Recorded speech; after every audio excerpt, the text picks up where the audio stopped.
like the first half basically about the book and Iran and spies and the Mossad, and all of this definitely does connect to Holocaust remembrance, because to be very explicit, if the Mossad wasn't doing what it was doing, we could have had another Holocaust, all right? In the 1990s, Israeli military intelligence said 2 years. If nobody intervenes, Iran will have a nuclear weapon within 2 years. They'd said this in the 1990s. We're 25 to 30 years later. Iran still doesn't have a nuclear weapon. As we say in the book, it doesn't mean that the work is done. It doesn't mean that the work will ever be done. But the fact that it has been pushed that long is a major thing. The book, and I'm quoting, Publishers Weekly and a number of other reviewers, they say it reads like fiction, fast-paced. So if there are people here who aren't policy people, but they like a good, fast read, this is a good, fast read. That's the way we structured it, because that other book, Justice in the West Bank, I really enjoyed writing it, and people who I spoke to bought it, but this is actually a commercial success. So the difference between writing about law and the Mossad. Coming back, so this is a book that anybody could enjoy because it's about spies and Iran and the Mossad, and it's fast-paced, but it is also very substantive. So if you are interested in policy, we get into some serious issues. The most serious one, I would say, put these dates in your head: October 2025, January 2026. Now, when the Iran deal was signed in 2015, those dates entered way into the future, right? A decade more. They're not so far now, all right? October 2025 is when the expiration on the centrifuges, those are the machines that spin around really fast, enrich uranium, which can be used to make a nuclear weapon. Most of those limits on Iran expire in October 2025. So right now, Iran is violating the deal anyway. But I can tell you, just today, the head of the IAEA, the nuclear inspectors for the UN, came back from Iran, and he said, we're trying to get negotiations back on track. It's possible that everybody could go back into the deal. If everybody goes back into the deal, the fact that there's this expiration in October 2025 means that even if we're back in the deal, Iran basically gets the most important limit on it expired in like a year and a half, okay? January 2026, that's like a couple months later. What's that? Who knows what the snapback is?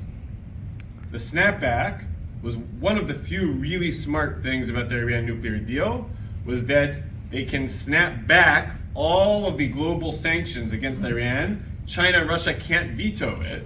There's no veto. If one of the parties to the deal says we snap it back, the whole thing goes back. It's not vetoable, if that's a word. It can't be vetoed. So basically, that is gone after January 2026. They can't use it anymore. So you basically have the main thing holding Iran back, the snapback threat of global sanctions, and the main limits are gone right in that time period. Now, somebody who's really educated and follows this stuff will say, well, the deal goes on until 2030. That's true. All right, technically, there's a limitation that Iran can't enrich above 300 kilograms of uranium, and you need about 1,000 to get one nuclear weapon. They can't get above 300, but let's say they give away all of the uranium that they have today. Once the limits on the centrifuges are gone, it doesn't matter, because you can get from 0 to 1,000 like that, right? So it doesn't matter that there's still sort of like a formal limit. They could be in the deal and break out, run out to a nuclear weapon before anybody would know the difference. So from a policy perspective, if you want to think about a potential crisis with Iran, when Israel might need to act, we're not that far away. October 2025, January 2026. If something doesn't happen, if Iran does not step back, if they don't agree to an extension, Israel might need to act at that point. We do describe in the conclusion chapter what that attack could look like. There are different versions of it, and I've gotten to see some classified versions of it that are very immense, very impressive. If you think about, I don't know if people heard about one of the reasons that Israel has been successful against Hamas militarily in Gaza, we'll talk about that more, that's sort of the second half of this talk, is they use artificial intelligence now, and they assemble thousands of targets into a target bank. So, whether you have the satellite or the drone or somebody on the ground, they record, this Hamas rocket is hidden, in this porch, in this basement. It all goes into this target bank, and they can distribute that information to the entire Air Force, the entire artillery, all the tanks, and anybody can hit it at any point in time. They're doing that with Iran also. All right, there are thousands and thousands of Iranian targets that are now in a special new unit that was established a year and a half ago. There was a push to say, all right, our plans for attacking Iran are like 10 years old, they're outdated, we need to bring it up to date. They did that. Is a very immense capability to hit Iran's nuclear program. Two other policy things that we deal with.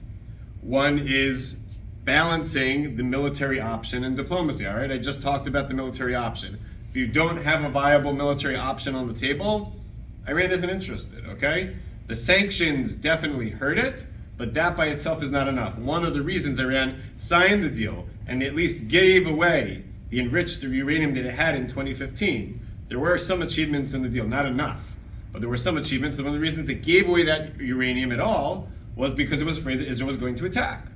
Israel had talked about it. You might remember Netanyahu went to the UN and he brought this big graphic and he drew this red line, and that freaked them out. They took that seriously. So, but you do also need diplomacy. At the end of the day, we could blow up, Israel could blow up all the nuclear facilities, Iran could build them again. So at some point you do need to cut a deal, but it needs to be a better deal. It needs to be a deal that's based on, not an artificial timeline, but actual conditions, actual compliance, solving all of the issues, not just part of the issues. If somebody wants to ask me the whole version of what was good and what was bad with the deal in 2015, when we get to the question and answers, I can get into that. The last major policy thing I wanted to talk about is, and I'm gonna give some color to this a little bit later, is 2018, the Mossad steals, permanently borrows, Iran's nuclear secrets from the heart of Tehran under the nose of the Islamic Revolutionary Guard Corps. And they use this. It's not just an amazing achievement from a sort of spy person perspective. They use this from a policy point of view. The Trump administration uses this as proof to pull out of the nuclear deal. More importantly, the nuclear inspectors, the IAEA from the UN, who normally want to not fight with Iran about anything, they don't want to shake the boat, they just want to do their inspections, there was too much for them to be able to ignore. So they also got in a fight with Iran. They were giving Iran glowing reviews for 3 years. Suddenly they had to confront Iran about a bunch of lies, about a bunch of nuclear material that they found that couldn't be explained, and they couldn't ignore it. That goes on to today, okay? Even today, even right now, what I said about the nuclear inspectors coming back from Iran, they're trying to sort of negotiate something, but basically they have been condemning Iran and putting pressure on Iran. So these are achievements that lasted from a one operation in 2018 is still powerfully dominating the geopolitical scene. Back to a couple of things that are sort of more popular about this book, besides the writing. Okay, the book also, about 70% of it is brand new spy operations. If you read usually about the Mossad or the CIA, it's about things that happened 25 years ago, 50 years ago. Why? It takes that long to declassify it. Nobody wants to endanger people in the field. We were able to get them to disclose operations from 2018, 2020, 2022, 2023 in this book. That is unbelievably rare. Now, people are going to ask me, wait a second, does that mean you're endangering people in the field? I'm confident that the answer is no, because we had 3 rounds of negotiations with the Israeli censor, and there were things that were cut, there were things that were adjusted, there were things that were modified. So I don't think we endangered anyone in the field, but for the general public, this is an unprecedented opportunity to know not what's happened with cool spy operations 50 years ago, but basically now, about 70% of the book. Other unique things about this book. We basically introduced to the world Mossad directors Yossi Cohen and David Barnea. Yossi Cohen was the Mossad director from 2016 to mid-2021. This includes the operation that I just mentioned to you from 2018, the stealing, heist of Iran's nuclear secrets. I can tell you that this is not just considered one of the best operations of all time from the Israeli perspective. American CIA people say this is one of the best ever. We'll talk about why.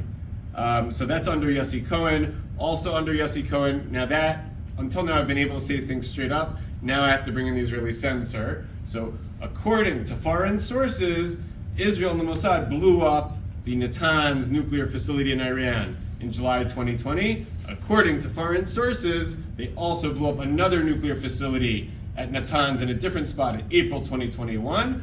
Also another nuclear facility at Karaj in June 2021. All of this is during Yossi Cohen's era. Mohsen Fakhrizadeh, the father of Iran's nuclear weapons program, is assassinated in November 2020, also during Yossi Cohen's era. Qasem Soleimani, who knows who Qasem Soleimani is?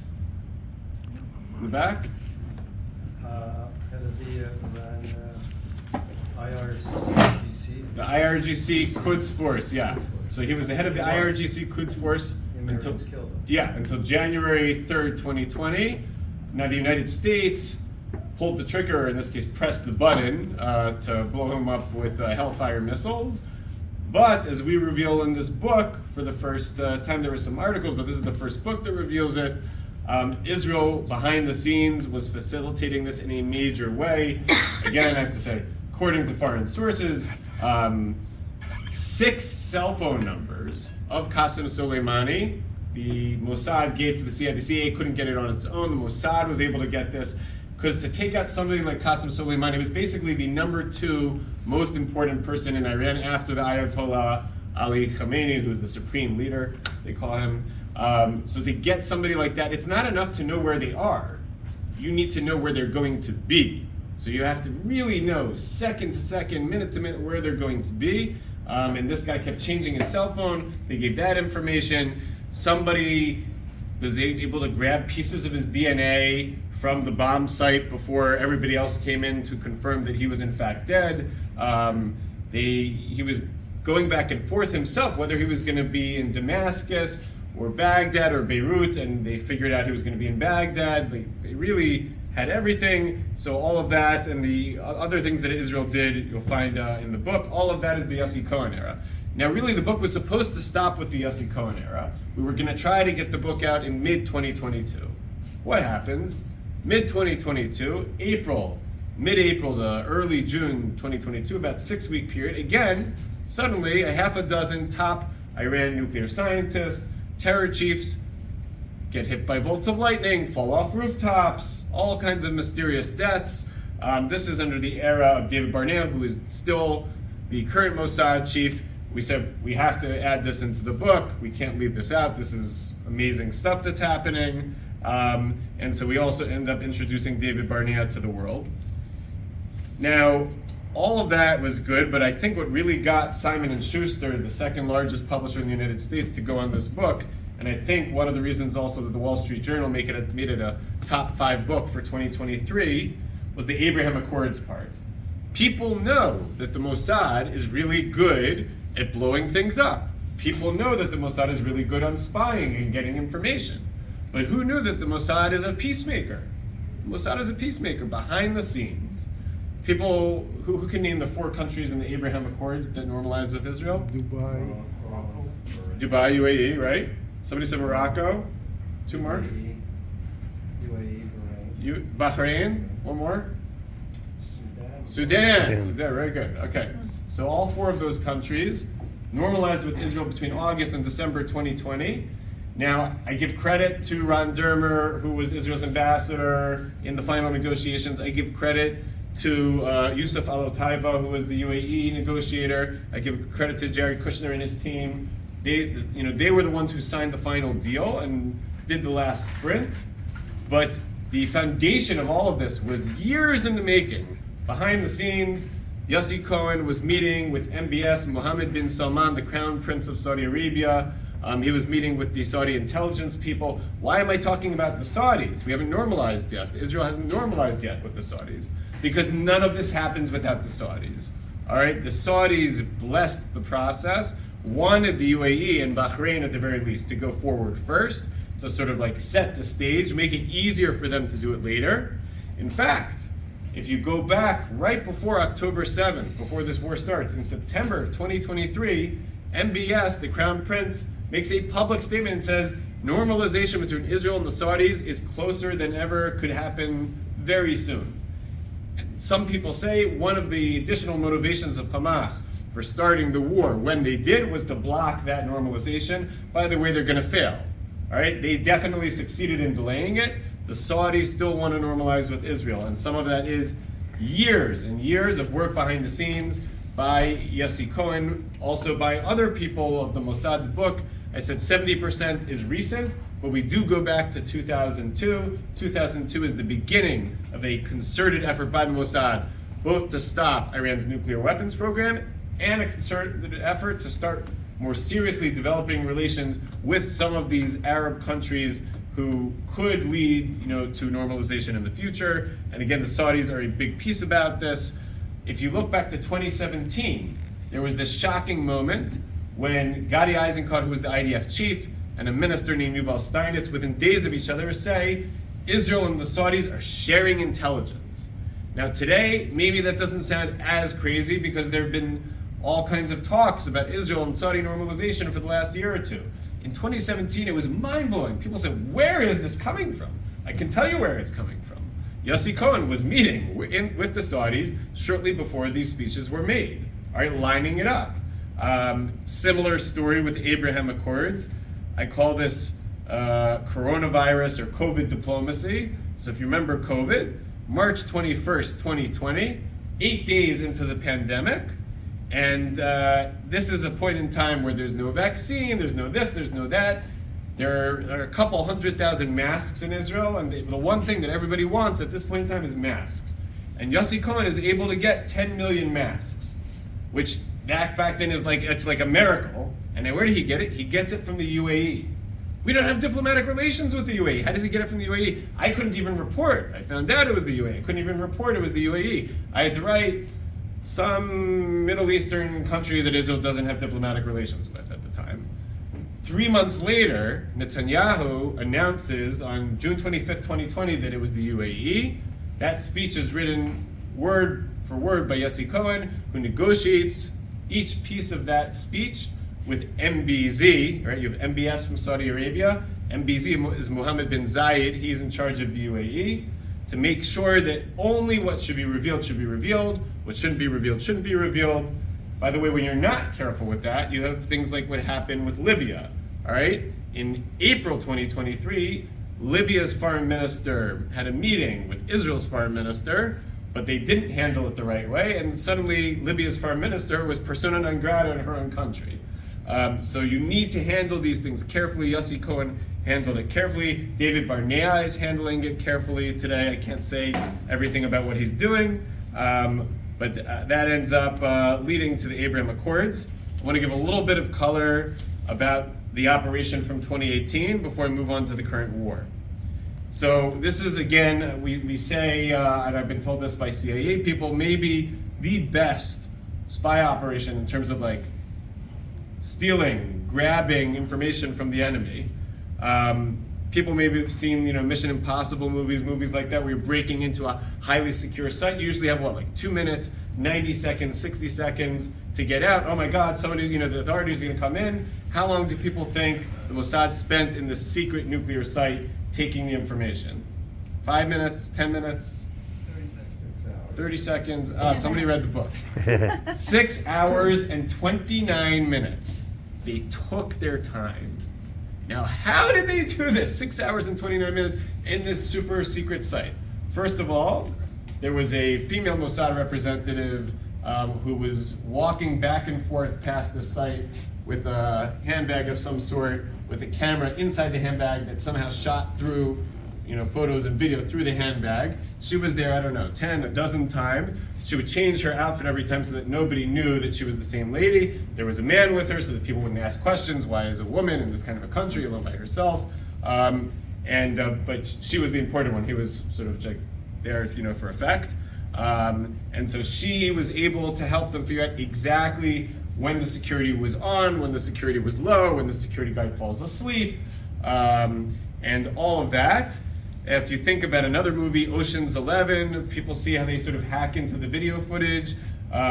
So I can't go into everything about what we know, about what they did. We describe a little bit more in the book. But basically, let's just say any electronic surveillance was gone, was not working, was operating in a loop. They knew all the alarm systems in advance. They crack everything. By the way, if you heard the number of days that I've said, this isn't 1 or 2 agents.